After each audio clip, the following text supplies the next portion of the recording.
या प्रधानमंत्री मोदी जी को कि जिस दिन ये बोलेंगे कि हम 1 रुपया नहीं लेंगे गवर्नमेंट का वेतन के रूप में और हम देश के लिए कार्य करेंगे और जिन मकानों में हम रहते हैं उसकी बिजली का बिल भी हम देंगे, जिन हवाई जहाजों और हेलीकॉप्टरों में हम चलते हैं उनका बिल भी हम भरेंगे, हमारी पार्टी भरेगी, तब समझूंगा कि आपने वाकई हिंदुस्तान का दिल जीता है।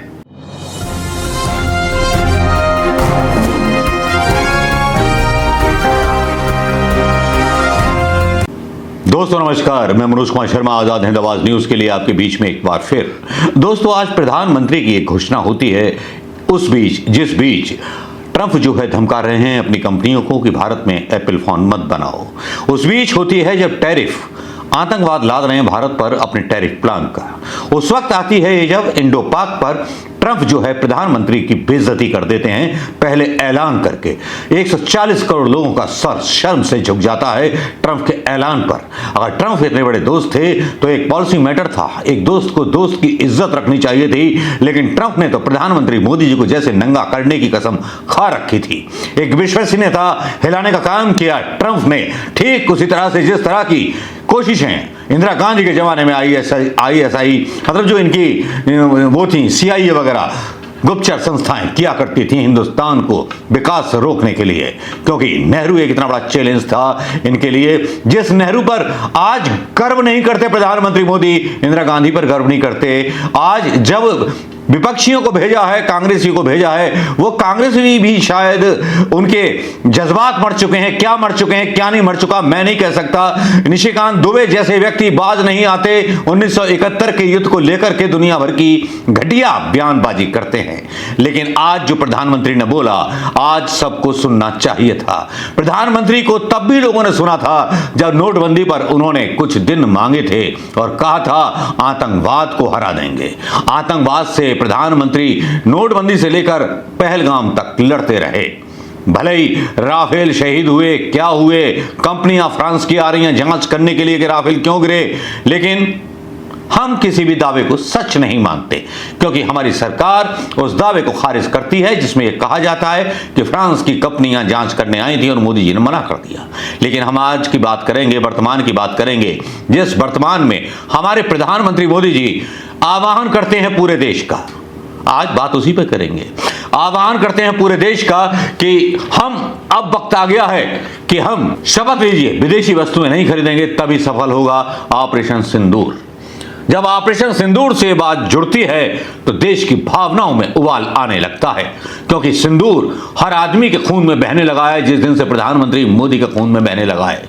सिंदूर गर्म होने लगता है, उबाल मारने लगता है और अचानक से उसका उबाल दिमाग तक पहुंचता है। फिर वो जनता अपने आप से सवाल करती है। वो सवाल करती है मामूली से सवाल, बेवकूफ जनता है। वो पूछती है अपने आप से, क्या फ्रांस से राफेल नहीं खरीदे जाएंगे? क्या S-400 रूस से नहीं खरीदा जाएगा? क्या रूस, ईरान और मुस्लिम देशों से पेट्रोल नहीं खरीदा जाएगा? व्रत उपवास के लिए पाकिस्तान से लाहौरी नमक नहीं खरीदेगा? क्या होगा? इस पर चुप्पी छा जाती है सरकारी तंत्र पर, क्योंकि हमेशा प्रधानमंत्री मोदी जी के हर आंदोलन को सफल हिंदुस्तान की उस जनता ने बनाया है जो जनता प्रधानमंत्री मोदी को सफलतापूर्वक एक हिंदू हृदय सम्राट प्रधानमंत्री के रूप में देखती आई है। लेकिन आज ये प्रश्न जो है गौड़ होकर खड़ा है, छोटा हो जाता है जब प्रधानमंत्री एक बार फिर आह्वान करते हैं कि अब वक्त लीजिए, शपथ लीजिए, विदेशी वस्तुएं नहीं खरीदेंगे, तभी सफल होगा ऑपरेशन सिंदूर। जब ये बोलते हैं तो याद आता है ट्रंप का टैरिफ, याद आता है तुर्की का धोखा, और याद आता है कि देश के व्यापारी तुर्की के कई चीजों को मंगाना बंद कर देते हैं। व्यापारियों से उम्मीद की जाती है कि ये इंपोर्ट छोड़ दें, ये ना मंगाएं। देश के युवा एप्पल और विदेशी चीजों को मंगाना बंद कर दें, लेकिन क्या सरकार ऐसी पॉलिसी बना पाती है? आपको याद होगा पुराने जमाने में, मतलब पुरानी कुछ साल पहले लेके जाना चाहूंगा, आप जब नोटबंदी हुई थी तब प्रधानमंत्री मोदी जी ने जनता से ही बलिदान मांगा था। सरकार ने कुछ किया या नहीं किया, आतंकवाद खत्म हुआ या नहीं हुआ, वो हम देख रहे हैं।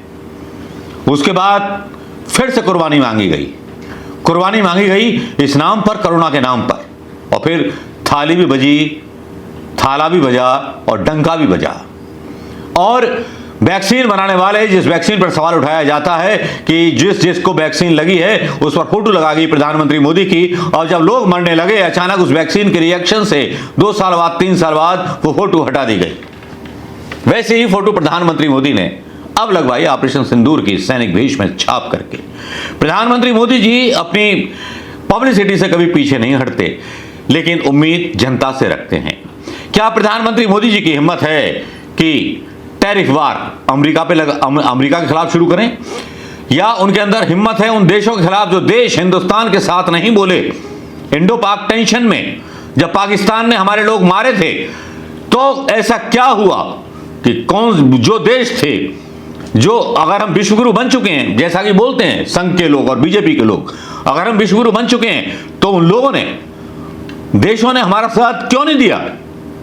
क्यों अमेरिका ने उसकी तुलना प्रधानमंत्री मोदी से कर दी और आज हमें खड़ा कर दिया पाकिस्तान के सामने? पाकिस्तान की कोई औकात नहीं। एक जमाना था कि हमारी तुलना जो थी चीन के साथ होती थी। तो हर कुर्बानी जनता से मांगी जाती है। क्या हमारी सरकार ट्रंप से डरती है? क्या हमारी सरकार सारे जितने भी रूस है या जितने ताकतवर शासनाध्यक्ष हैं उनसे डरती है? अरे इनसे तो अच्छा एक वो छोटे से देश का व्यक्ति था जो ट्रंप के मुंह पर जो है ना, मतलब सुना के गया, यूक्रेन का राष्ट्रपति, और एक और था काला सा, वो भी सुना के गया, और वो दवा नहीं ट्रंप से।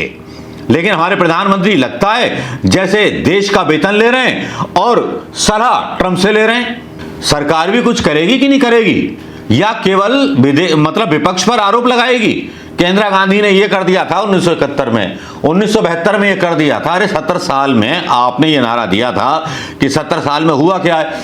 तभी तो आपको प्रधानमंत्री बनाया, आपको सब कुछ दिया। 1000 गलतियां थी कांग्रेस में, उसी के बाद तो आपको लेकर के आए, आपको सरकार दी। 10 साल चलाने के लिए आपको मौका दिया 2 बार कि आप साबित कीजिए कि नेहरू गलत थे, काम करके साबित कीजिए, बोल बच्चन छोड़िए। लेकिन आज भी बोल बच्चन जारी है। इंटरनेशनल मीडिया या कोई भी विश्व का देश हमारे साथ नहीं है। अब खबर आ रही है कि अजरबैजान और तुर्की से हम अपना व्यापार कम नहीं कर सकते, बहुत सी मजबूरियां हैं। इस तरह के लेख जो हैं प्लांट किए जा रहे हैं संघ की साइटों के द्वारा। जो संघी दावा करते हैं अपने आप को राष्ट्रभक्त होने का, क्या उन्होंने कोई कुर्बानी दी? और यदि जनता से कुर्बानी मांगते हैं हमारे देश के प्रधानमंत्री, क्या वो अपना वेतन छोड़ सकते हैं? क्या अपने ड्रेसों को बदलना छोड़ सकते हैं? क्या अपना महंगा शौक छोड़ सकते हैं? क्या अपनी महंगी गाड़ी छोड़ सकते हैं? क्या चाणक्य की तरह राजधर्म का पालन करते हुए एक झोंपड़ी में रह सकते हैं, या इनके मंत्री रह सकते हैं? मैं जब राष्ट्रवादी समझूंगा भारतीय जनता पार्टी को या प्रधानमंत्री मोदी जी को कि जिस दिन ये बोलेंगे कि हम 1 रुपया नहीं लेंगे गवर्नमेंट का वेतन के रूप में और हम देश के लिए कार्य करेंगे, और जिन मकानों में हम रहते हैं उसकी बिजली का बिल भी हम देंगे, जिन हवाई जहाजों और हेलीकॉप्टरों में हम चलते हैं उनका बिल भी हम भरेंगे, हमारी पार्टी भरेगी, तब समझूंगा कि आपने वाकई हिंदुस्तान का दिल जीता है। सारी कुर्बानियां जनता से मत मांगिए, कुछ कुर्बानी खुद भी दे दीजिए। बीजेपी के सो कॉल्ड देशभक्त लोगों, राष्ट्र प्रेमी लोगों, करोगे ऐसा? हटा दीजिए जेट श्रेणी की सुरक्षा, घूमिए सिंपल राहुल गांधी की तरह। याद कीजिए कि राजीव गांधी के किस तरह से भाजपा समर्थित सरकार ने उनकी सिक्योरिटी वापस ले ली थी।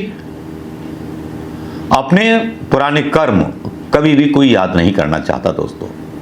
लेकिन आज जब बात चली और एक मैंने छोटी सी तस्वीर देखी जिसमें प्रधानमंत्री मोदी जी आज कह रहे थे कि स्वदेशी आंदोलन की आज शुरुआत हुई थी, बाबा रामदेव का भी जिक्र करते थे। कुछ न्यूज़ चैनलों ने भी डाला है, पीएम मोदी गुजरात विजिट, स्वदेशी अपनाओ, पीएम मोदी की बड़ी अपील, ये बोला है। रिपब्लिक भारत का बयान है, उस पर काफ़ी वीडियो पड़े हुए हैं।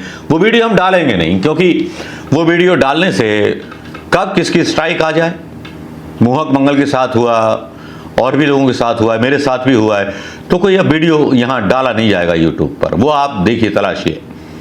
लेकिन आने वाले टाइम में कल बड़ा खुलासा करेंगे एक वीडियो में राफेल के बारे में, जो शायद सरकार की धरती हिला देगा। हो सकता है कि उसके बाद हमें देशद्रोही कहा जाए, लेकिन हम फैक्ट के साथ चीज़ें रखेंगे और सवाल करेंगे सरकार से, क्योंकि सरकार देश नहीं है।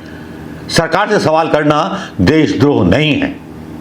तो ये जो एक परसेप्शन बनाया है बीजेपी के लोगों ने, भूल जाएं इस चीज को। नमस्कार, जय हिंद दोस्तों।